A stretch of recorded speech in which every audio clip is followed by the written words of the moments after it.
Meus queridos irmãos, a graça e a paz do Senhor Jesus. A graça e a paz do Senhor Jesus. Podem sentar, muito obrigado. Eu quero saudar carinhosamente os nossos adolescentes aniversariantes nesta celebração festiva. Que Deus abençoe a todos, em nome do Senhor, jovens, adolescentes. No nome de Jesus, quero saudar o pastor José Wellington Bezerra da Costa, presidente desta igreja, deste ministério, na pessoa da sua distinta esposa, nossa irmã Wanda, que está ali, e o seu filho, que é o vice-presidente, pastor Wellington Júnior, irmã Lídia, Deus abençoe, toda a família do nosso nobre e distinto pastor-presidente, pastor José Wellington. Quero saudar com muita alegria o ministério da igreja aqui no Belém, todos os obreiros que servem ao Senhor aqui, que compõem esse brioso corpo ministerial. Quero saudar com alegria toda a igreja, agradecendo a Deus mais uma vez o privilégio de estar aqui com vocês. Ao pastor Adalto, irmã Ruth, coordenadores deste departamento, deste congresso, minha gratidão pelo convite, Deus abençoe pelo carinho, a toda a equipe que compõe esta organização, que Deus abençoe. Eu sei que vocês se esforçaram para que estivéssemos aqui, para que o evento, obviamente, fosse realizado com tamanha magnitude, e eu quero agradecer em nome do Senhor Jesus, e juntos tributamos a Deus honra, glória, louvor, porque dele e por ele e para ele são todas as coisas. Glória, pois, a ele eternamente. Amém. Sem ele não estaríamos aqui. O texto bíblico diz que sem ele nada do que foi feito se fez. O mesmo escritor diz, transcrevendo palavras de Jesus, quando ele disse: sem mim nada podeis fazer. Então estamos aqui por causa da graça. Sem a graça não existimos. Eu terminei de ministrar uma certa feita na escola de líderes que foi realizada pela nossa convenção e casa publicadora lá em Campo Grande. E quando eu desci do púlpito, um jovem me encontrou e perguntou a minha idade.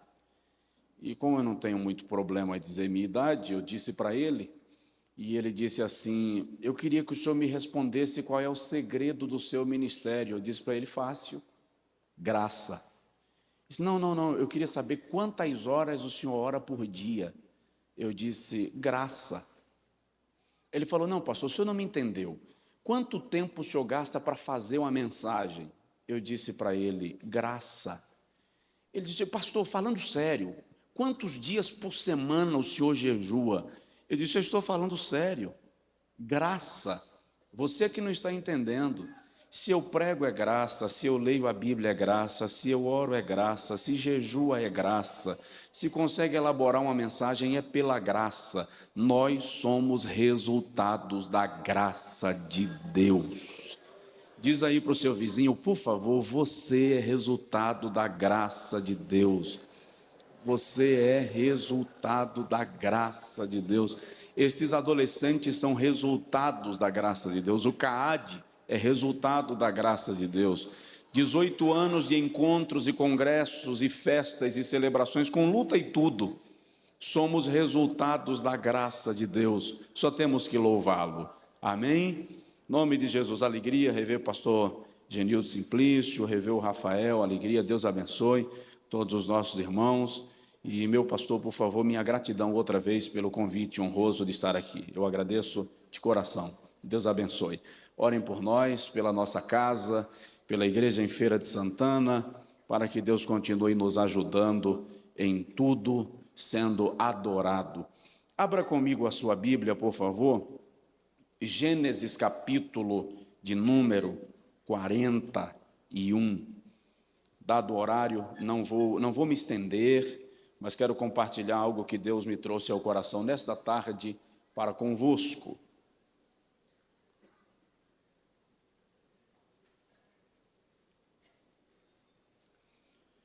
Gênesis capítulo 41, versículo 38, é o texto que dá tema a este conclave, a esse encontro, e eu sei que Deus vai falar com a gente. Amém? Quem é adolescente diz amém. Eu disse amém antes de vocês. Então, Gênesis 41, versículo 38 diz assim. 41, 38. Perguntou, pois, Faraó aos seus oficiais: acaso acharíamos um homem como este, em quem haja o Espírito de Deus? Perguntou, pois, Faraó a seus oficiais: acaso acharíamos um homem como este, em quem haja o Espírito de Deus? Diga comigo: Senhor Jesus, eu quero que a tua palavra seja profecia para a minha vida. Fala comigo. Amém. Agora, se não for pedir demais, dá uma olhadinha no seu vizinho e diz para ele assim: dar glória a Deus aqui é de graça, tá? Não paga nada. Você paga para sair de casa. No Brasil ou no mundo capitalista, você paga para nascer e é caro. Paga para morrer, não é barato. Para ser sepultado é pago. Ou seja, tudo tem um preço, mas para dar glória a Deus, está liberado, não precisa racionar. Deus é Deus, Deus é grande, Deus é perfeito, Deus é lindo, Deus é majestoso. Se o irmão quiser manter sua Bíblia aberta nesse texto, a gente vai dar uma caminhada rápida nos dias de José. Eu quero falar sobre as decisões de José. Por que que Faraó percebe nesse jovem que sai de casa aos 17 anos, sai é uma expressão forçada, porque na verdade ele foi vendido, e quando ele chega no Egito como escravo, vai parar na casa do capitão do exército do Egito. De lá vai para a prisão e da prisão comparece diante de Faraó para interpretar 2 sonhos. E Faraó, num encontro rápido com ele, percebe que nele está o Espírito de Deus. É interessante que esta percepção de Faraó não é isolada, porque Potifar também percebe que Deus estava com José e onde ele colocava a mão prosperava. O carcereiro também percebeu que o Espírito de Deus estava com José, e a Bíblia diz que ele colocou tudo na mão de José e percebeu que onde José colocava a mão prosperava. Deus estava com ele, o Espírito Santo estava nele. Não há dádiva maior do que o mundo olhar para você e ver que Deus está na tua vida. A Bíblia diz em 1 Samuel capítulo 16, versículo 13, que quando Samuel terminou de ungir a Davi, o Espírito do Senhor se apoderou de Davi e não o deixou mais. Quando Saul estava perseguindo a Davi para matar, é o próprio Saul quem diz assim: eu bem sei que o Senhor é contigo e que o Senhor te fará sentar sobre o trono de Israel. Que coisa gloriosa, quando aqueles que te perseguem têm que reconhecer que o Senhor Deus está contigo e que as promessas do Senhor vão se cumprir na tua vida, não importam os levantes que ocorrerem. O Espírito de Deus estava em José e Faraó percebeu o que havia em José que leva a esta percepção da presença do Espírito de Deus nele. Dá licença, ele ia ser administrador de um reino, de um império, que era o império mundial da época. Ele não havia cursado administração, não fez Fundação Getúlio Vargas, José não fez MBA, ele não foi às melhores instituições de educação do mundo para se tornar o segundo no trono ou o segundo no império do Egito. Segredo estava nesta percepção. onde encontraremos outro homem como este, em quem haja o Espírito de Deus? José tomou algumas decisões definitivas na sua vida. Eu devo começar lembrando de modo especial aos nossos adolescentes que a vida é cheia de decisões. Você precisa tomar decisões diariamente. Decide-se a escola onde vai estudar. Decide-se quem serão os seus colegas na escola. Decide estudar, se esmerar, se dedicar para ser aprovado. Para aqueles que estão no final do ensino médio, hora de decisão. Escolher qual é o curso universitário que você vai investir seu tempo, sua vida. Porque desta decisão depende o seu futuro, você estará decidindo sua profissão. E algumas decisões erradas nos comprometem para o resto da vida. Entretanto, as decisões das quais vou falar, decisões que José tomou, não são uma questão de conquista, são uma questão de caráter. Porque tais decisões guiaram a sua trajetória. Ele viveu momentos bastante ruins. José ouviu os seus irmãos planejando a sua morte. José viu os seus irmãos negociando a venda da sua própria vida. Ele experimentou o calabouço. Eu ouvi um dia um pregador dizendo assim, pregando prosperidade, ele disse: José chegou no Egito como escravo aos 17 anos e de repente era governador.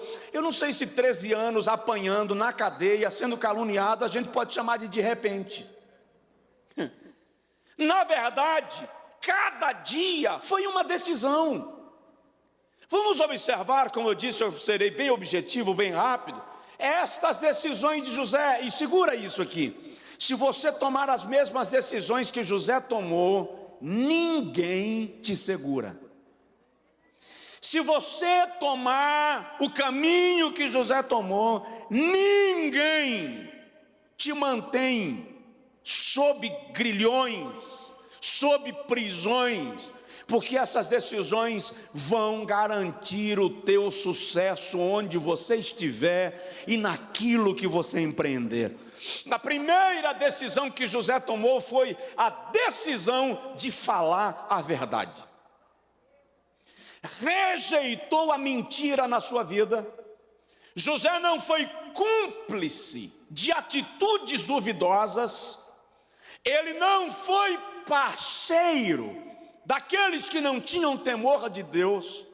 Se você ler o Gênesis capítulo 37, versículo de número 2, a Bíblia diz que José tinha 17 anos, apacentava os rebanhos com seus irmãos, sendo ainda jovem, andava com os filhos de Bila e com os filhos de Zilpa, mulheres de seu pai, e trazia as más notícias dos seus irmãos para seu pai. Ele não foi conivente com as coisas erradas. José não se vendeu. No mundo que nós vivemos, praticar a verdade é um desafio. Mesmo porque os valores estão se tornando relativos. O que era já não é mais. Falar a verdade muitas vezes é se expor ao ridículo. Entretanto, a Bíblia diz em 2 Coríntios capítulo 13, versículo 8, que nada podemos contra a verdade, senão a favor da verdade. José fez uma aliança com a honestidade, fez uma aliança com a fidelidade, com a lealdade. Existe uma cultura de que o brasileiro sempre apela para o jeitinho. Está sempre arrumando uma forma de se safar da sua malandragem. Mas para aqueles que servem a Cristo, verdade não é uma exceção, é uma regra. pratica a verdade. A Bíblia Sagrada diz que a verdade liberta. Provérbios 14, 25 diz que a testemunha verdadeira livra a alma da destruição. Jesus diz em João 8,32 assim: e conhecereis a verdade, e a verdade vos libertará. A verdade quebra grilhões, a verdade rompe a prisão da mentira, da fantasia e do engano. A Bíblia Sagrada diz que a verdade protege. Salmo 91 diz assim: a tua verdade é escudo e broquel. Quando você fala a verdade, ela cuida de te defender, ela cuida de te proteger. Eu desembarquei nos Estados Unidos uns 2 anos atrás com uma quantidade razoável de DVDs e livros, e a imigração me parou, a alfândega me parou, e o funcionário da alfândega perguntou: quantos DVDs tem aqui? Eu disse. Quantos livros? Eu disse. Quantos CDs? Eu falei. Ele mandou esvaziar a mala e contou 1 a 1. Quando ele terminou de contar, ele disse: pode ir embora, você está liberado. Aí disse assim: me passou um brasileiro aqui esses dias, dizendo que era pastor, me trazendo uma quantidade de material, e ele mentiu para mim. Eu mandei ele voltar para o país de vocês, mas você disse a verdade, pode ir em paz. Quando você fala a verdade, ela te respalda, ela te defende, ela te protege. A mentira só perdura até a chegada de Dona Verdade. Portanto, viva a verdade. Alguém já disse que se você falar sempre a verdade, amanhã não terá que lembrar o que disse ontem. Quem mente tem que ficar decorando a mentira para não cair em contradição. Quem fala a verdade só repete, é automático. A verdade por si só se manifesta. Provoca o vizinho e diz para ele: a verdade te protege. A Bíblia Sagrada diz que a verdade une. É incrível o número de amizades rompidas por causa da mentira, de empresas que se quebram por causa da mentira, de relacionamentos que se rompem por causa da mentira. Efésios 4, 25, Paulo diz assim: pelo que deixai a mentira e falai a verdade uns para com os outros, porque sois membros de um só corpo. José decidiu falar a verdade. Jesus diz em João 17, 17 assim: santifica-os na verdade, a tua palavra é a verdade. Portanto, José, adolescentes, moços, e cabe para nós, irmãos, homens e mulheres, senhores e senhoras, decida, vamos decidir viver a verdade, e o nome de Jesus vai ser glorificado na nossa vida. Amém? Segundo lugar, segunda decisão que José tomou: ele decidiu fazer parte dos planos de Deus. José decidiu que os planos de Deus ocorreriam e ele não ficaria isolado.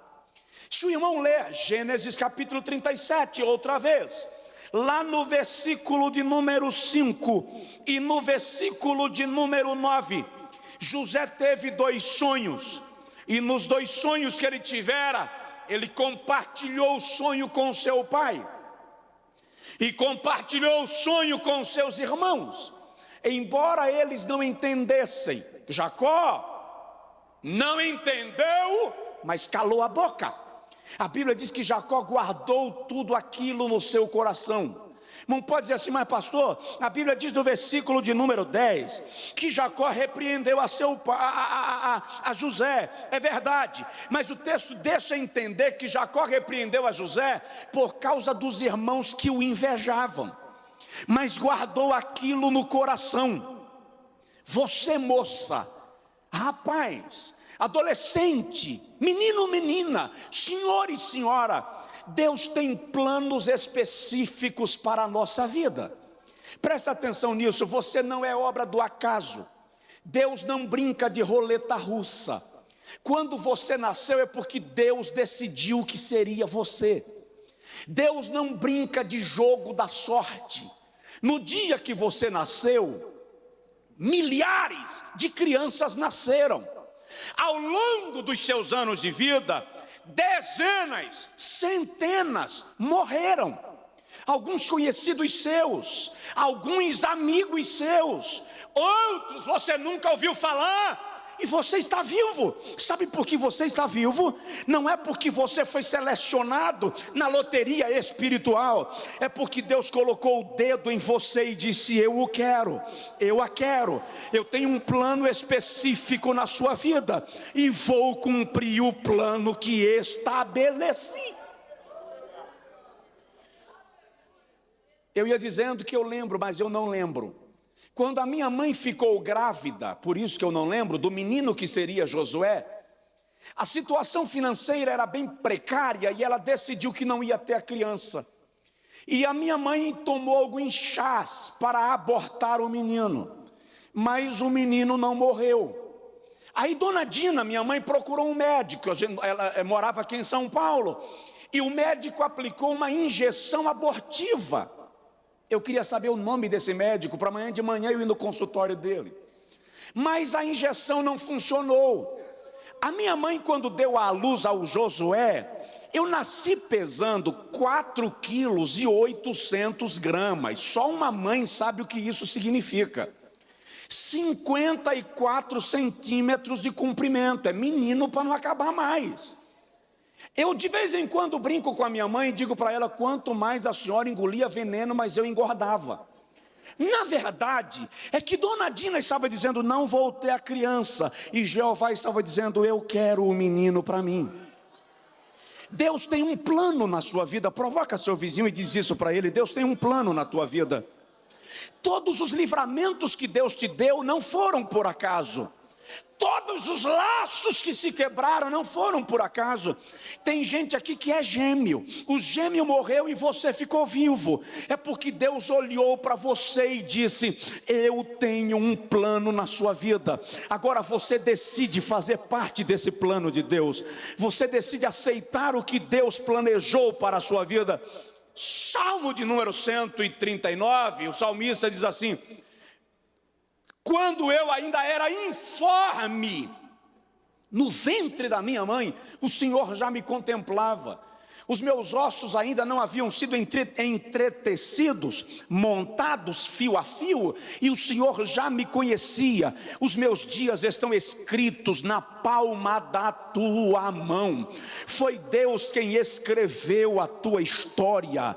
O diabo pode se levantar, pode armar laço, pode espernear, mas o plano de Deus em sua vida vai se cumprir, porque Deus é Deus. Quem pode dar um glória a Deus? Quem pode dizer amém? Decida fazer parte do plano de Deus. Tem um outro José na Bíblia, marido de Maria. Você já parou para analisar a situação constrangedora que José estava? Ele está noivo de Maria, preparando-se para o casamento, e Maria aparece gestante, aparece grávida. Eu não toquei nela, eu não estive com ela. Ela mesma diz ao anjo: não conheço o varão. Como é que isso vai acontecer? Como é que explica esse negócio para os pais de Maria? Como é que explica isso para os pais de José e para o sacerdote? Como é que chega para o sacerdote e diz assim: olha, ela está grávida e não é meu, é porque foi um anjo que apareceu lá e disse que ela ia ficar grávida, que era obra do Espírito Santo. Como é que diz isso? Aí José diz assim: vou fugir madrugada, eu poupo Maria de um constrangimento, de um apedrejamento até, assumo a culpa porque fugi, me tornei o responsável pelo ato, mas eu vou desaparecer. Aí um anjo chega para José na madrugada e diz assim: não temas receber Maria por tua mulher, porque o que nela está gerado é do Espírito Santo. José vai lá e casa.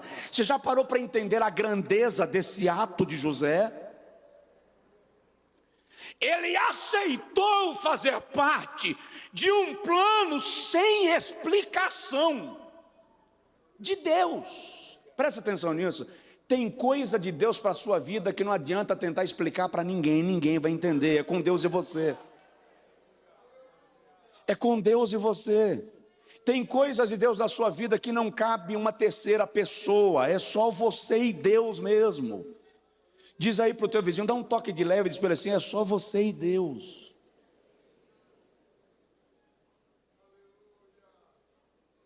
Então José decide fazer parte deste plano de Deus. Terceiro lugar, vamos lá, eu disse que ia agilizar e quero. José decidiu servir. Está aí, agora apertou. Apertou porque nós estamos vivendo uma teologia que diz que a gente é cabeça e não cauda. Apertou porque nós vivemos uma teologia que diz que a gente tem que estar sempre por cima, nunca por baixo, e o servo é sempre menor. Fica difícil porque nós estamos vivendo a cultura do servir a ninguém. E o segredo do sucesso de José é que ele decidiu ser servo. José servia onde estivesse. Se você ler Gênesis 37:2, ele servia a seu pai.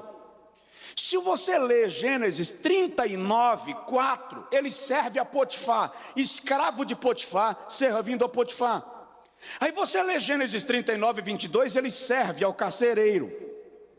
Aí vai para a cadeia, e em Gênesis 40, versículo 8, ele serve os colegas de cela. Quando ele sai da cela para atender ao faraó, Gênesis 41 apresenta José servindo a faraó. Quer prosperar? Quer ter sucesso na vida? Quer crescer? Quer que as pessoas olhem para você e perguntem o que aconteceu com aquela menina? Como ela conseguiu chegar tão longe? O que deu naquele moço? Que é o segredo? Serve. Onde você chegar, serve. Tem uma frase de lameira de caminhão que diz assim: quem não vive para servir, não serve para viver. É frase de para-choque de caminhão, não de lameira, de para-choque de caminhão. Quem não vive para servir, não serve para viver. Nós somos servos. Havia uma prática comum em Roma. A história diz que na temporada do Coliseu, das grandes competições, havia os gladiadores que se destacavam. E no final da temporada, o imperador decidia honrar o maior gladiador da temporada. Como é que ele honrava? Ele disponibilizava a sua carruagem para desfilar nas principais ruas de Roma. E o imperador mandava um representante seu, um representante da corte, para desfilar na carruagem com o gladiador, para que todos vissem que ele estava sendo honrado pela corte. Enquanto ele desfilava, diz a história, que a multidão aplaudia o gladiador, gritava o nome dele. As mulheres jogavam água perfumada, nas janelas as mulheres jogavam flores, tecido de seda para o gladiador. E aí o gladiador começava a se empolgar com tanta ovação, com tanto grito do seu nome, e ele começava a levantar a mão e saudar a multidão. Aí a história diz que o representante do imperador, de vez em quando, olhava para o gladiador, dava um toque nele e dizia: ei, César é rei, você é servo. Era uma forma de lembrar assim: não incha muito não, tá? Que você é servo, o imperador está lá no palácio. Irmão, Deus nos abençoa, Deus nos prospera. Na nossa profissão, na nossa empresa, no ministério, você começa a crescer, as pessoas te reconhecem, começam a te aplaudir, o teu nome se torna reconhecido. Aí Jesus está te fazendo desfilar na carruagem do rei, mas o Espírito Santo está na carruagem. De vez em quando o Espírito Santo diz assim: oh, Jesus é rei, você é servo. Jesus é rei, você é servo. Empolga não, Jesus é rei, você é servo. Provoca aí o irmão do lado e diz para ele: Jesus é rei, você é servo. Jesus é rei, você é servo. Decida servir.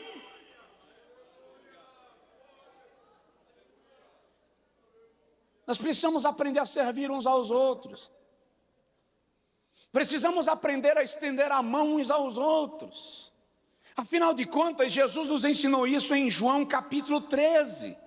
que nós devemos servir uns aos outros. Então a primeira decisão de José foi: decidiu falar a verdade. Segundo, decidiu fazer parte do plano de Deus. Diga comigo: eu faço parte do plano de Deus. Terceiro, José decidiu servir. Vou caminhando para concluir, porque eu sei da demanda de horário. Quarto lugar, José decidiu não pecar contra Deus. Olha para mim, por favor. Não pecar é uma decisão nossa. Não é Deus que decide que eu não vou pecar, sou eu quem decido. Deus me dá maior graça para superar a tentação. Gênesis capítulo 39, versículo 9, quando a mulher de Potifar tenta seduzir a José, ele diz assim: não há ninguém maior do que eu nesta casa, ele me entregou tudo, menos você, que é a mulher dele. Ademais disto, longe esteja de mim pecar contra o meu Deus. Não pecar é uma decisão nossa. Quando eu tinha 17, 18 anos, chegou uma moça na minha frente, uma moça bonita, e ela disse assim: Josué, você não é homem. Querido, com 18 anos ouvir um negócio desse, dá um choque nos rins, dá uma tremedeira nas pernas. E ela circulou assim na frente: prova que você é homem. Aí a Bíblia veio, eu amo a Bíblia, e eu disse para ela: tem dois rapazes na Bíblia que vão me socorrer agora. Os dois enfrentaram mulheres iguais a você. O primeiro decidiu enfrentar, ficou cego e morreu esmagado nos escombros do templo de Dagon, Sansão. O segundo correu e virou governador do Egito. Eu disse para ela: é melhor correr e virar governador do que enfrentar e virar defunto. Fui. Diz aí para a pessoa do seu lado: se for necessário, corre. Se for necessário, corre. Decida não pecar contra Deus. Decida suplantar a tentação. Deus está com você na batalha.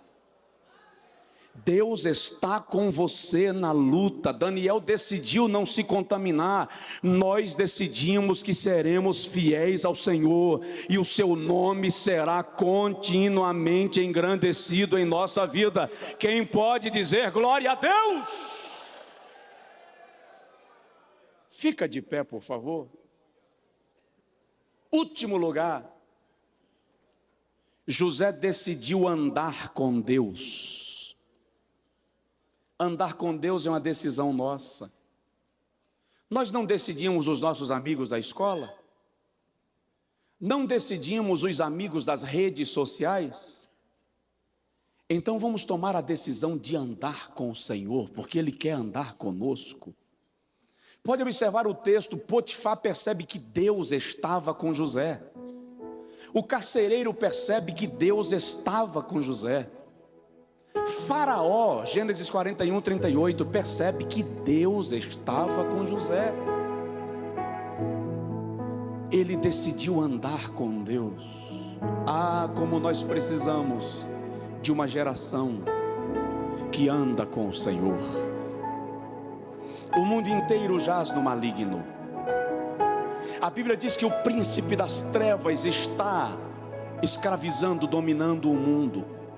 Mas há um povo na terra sobre o qual ele não tem a menor influência: o povo comprado e lavado pelo sangue de Jesus Cristo. Diga para Deus: eu quero andar contigo. A Bíblia diz que Noé andou com Deus. A Bíblia diz que Enoque andou com Deus. A Bíblia diz que Moisés, o Senhor falava com ele face a face. A Bíblia diz que Abraão foi chamado amigo de Deus. E Jesus olha para nós e diz assim: não vos chamarei servos, vos chamarei de amigos. Porque o servo não sabe o que faz o seu senhor, mas eu vos revelei todas todos os segredos do meu Pai.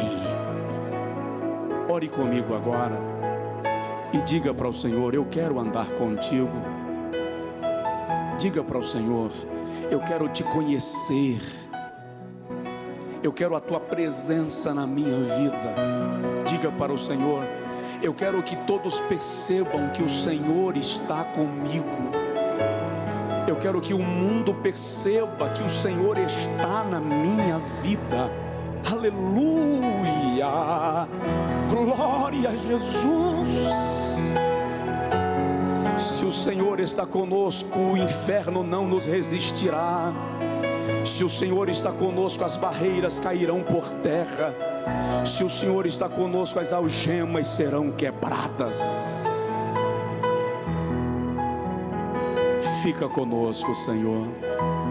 Fica conosco. Dá uma olhada no irmão do seu lado e declara para ele: o Senhor é contigo. O Senhor é contigo. O Senhor é contigo.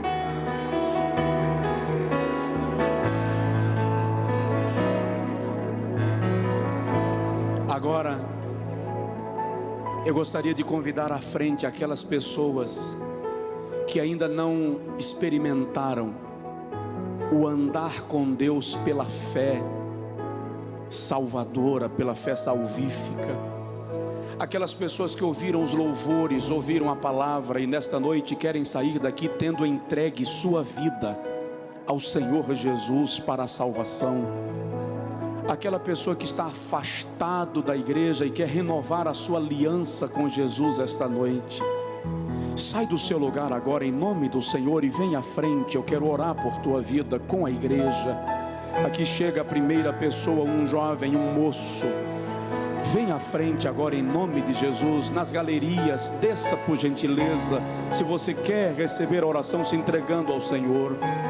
Aqui na nave do templo, o irmão, a irmã, conversa com essa pessoa que está do seu lado. Veja se é um amigo, uma amiga que nos visita. E se ele ou ela desejar vir à frente, receber a oração, entregando a Jesus a sua vida, vem com ele, vem com ela, em nome do Senhor Jesus. A Bíblia Sagrada diz que hoje é o dia da salvação. E agora é o tempo aceitável. Se o irmão estiver vindo com alguém, acena assim com a mão, nos avisa, por favor, que eu lhe aguardo. Está chegando aqui mais uma pessoa para Jesus. Há mais alguém que deseja? Aqui à esquerda está vindo alguém. Aqui no corredor da esquerda também vem uma terceira pessoa. Deus abençoe. Vem, Jesus te ama. Vem duas pessoas. A quarta pessoa já está vindo. Onde está a quinta? Preciosa vida para Jesus. Vem. Deus muda a tua história nesta noite. Deus muda a tua história nesta noite. Há mais alguém? Uma família, um senhor, uma senhora, um moço, uma moça. É possível que alguém em casa, acompanhando o culto pela internet, se você desejar, entregue-se a Jesus onde estiver. Nós vamos orar por sua vida. Deus é onipresente. Há mais alguém vindo? Se há mais alguém vindo, me avisa sim, por favor, e eu aguardo. Deus muda a tua vida. Ele te faz nascer de novo. Ali vem, aleluia. A quinta e a sexta pessoa estão vindo. Laços que se quebram, prisões que se rompem.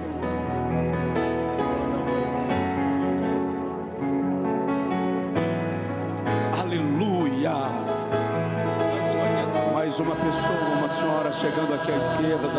Aleluia. Deus abençoe, Deus abençoe. Vem com teu fogo, vem com tua glória. Onde está mais alguém? Temos 3 adolescentes aqui se entregando ao Senhor Jesus. Aleluia. Vem.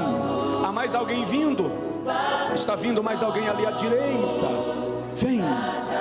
Vem, vem em nome de Jesus.